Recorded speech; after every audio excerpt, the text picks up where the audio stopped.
adopté aujourd'hui l'élargissement de la charte de bonne conduite aux activités de scooter et puis l'instauration d'une redevance d'occupation du domaine public pour l'ensemble des activités de free floating. Les élus des indépendants sont agréablement surpris, monsieur le maire, que vous ayez suivi leur proposition en mars dernier d'utiliser, malgré l'absence de loi spécifique, le cadre juridique global relatif à l'occupation du domaine public et au pouvoir de police du maire afin de réglementer ces activités. Votre adjoint à la sécurité, monsieur le maire, a su éviter, faire évoluer sa position sur cette question cruciale de la régulation des mobilités de free floating. C'était nécessaire car avec l'explosion du nombre d'accidents en progression de 115% entre les mois de janvier et d'avril et l'augmentation sensible des flottes, on annonce jusqu'à 10 000 trottinettes d'ici l'été, il était urgent d'agir. L'instauration à compter du 1er septembre 2019 de redevance d'occupation pour l'ensemble des activités de free floating est une première avancée. Les montants, pour un an, M. Sécheras vient de le rappeler, vont de 24 € pour les vélos, passant par 30 € pour les trottinettes et jusqu'à 100 € pour les scooters thermiques. Il était en effet anormal que ces équipements mobiles, qui encombrent de fait la chaussée et les trottoirs, ne soient pas redevables financièrement, alors que toutes les autres activités commerciales l'étaient. On peut cependant s'interroger sur le calcul des montants de la redevance, de ces redevances, qui, bien qu'elles soient inférieures à ceux fixés par la ville de Paris, semble assez incohérente avec d'autres tarifs pratiqués pour les autres types d'occupation du domaine public à Lyon.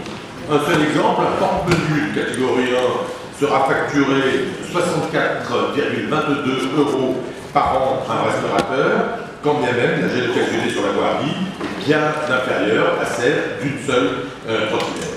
Dès lors, monsieur le maire, pouvez-vous nous expliquer les montants de ces redevances, car votre proposition ne nous apparaît pas complètement cohérente. La seconde avancée fait suite, monsieur le maire, à l'utilisation de votre pouvoir de police, comme nous vous l'avions suggéré également en mars dernier. En effet, par arrêté en date du 7 mai dernier, la circulation des engins de déplacement personnel motorisés type trottinette électrique est interdite sur les trottoirs d'abord et sur les berges de Saône ensuite. Le partage équitable des trottoirs était devenu totalement anarchique et l'intégrité physique des piétons, en particulier les plus vulnérables, était en jeu. Il était donc urgent de réglementer la circulation. Vous l'avez fait, c'est bien. Seule inquiétude, l'application concrète de cet arrêté. Qui va faire respecter sur le territoire de la ville de Lyon cette interdiction?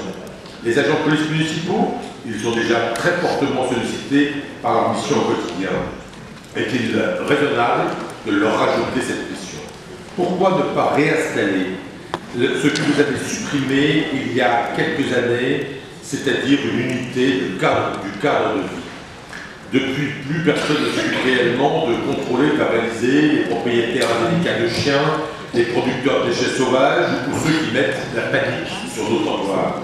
L'UCB ressuscité pourrait être en charge des amendes de première classe de 38 €. Une piste indispensable pour retrouver réellement, dans la réalité des faits, un domaine public apaisé. D'autres solutions sont aujourd'hui à explorer ou en cours d'installation pour améliorer le dispositif. Vous en avez cité certaines: la programmation de la vitesse des trottinettes à 8 km/h dans les zones piétonnes, l'instauration de secteurs d'exclusion de stationnement par les opérateurs également, la création de créneaux horaires, l'absence d'alarme sonore, le renforcement de l'autonomie des batteries, la réparation de véhicules sur place, comme le fait la société DOT qui a un atelier de mécanique situé à Villeurbanne, ou bien l'installation d'une filière de recyclage. Nous savons que les échanges sont ouverts, qu'ils sont réguliers entre la ville de Lyon et les différents opérateurs. C'est indispensable pour l'intégration durable de cette nouvelle mobilité urbaine sur notre territoire et pour l'amélioration de l'expérience différents usagers. Nous vous encourageons, monsieur le maire, monsieur l'adjoint, à poursuivre ce dialogue fructueux.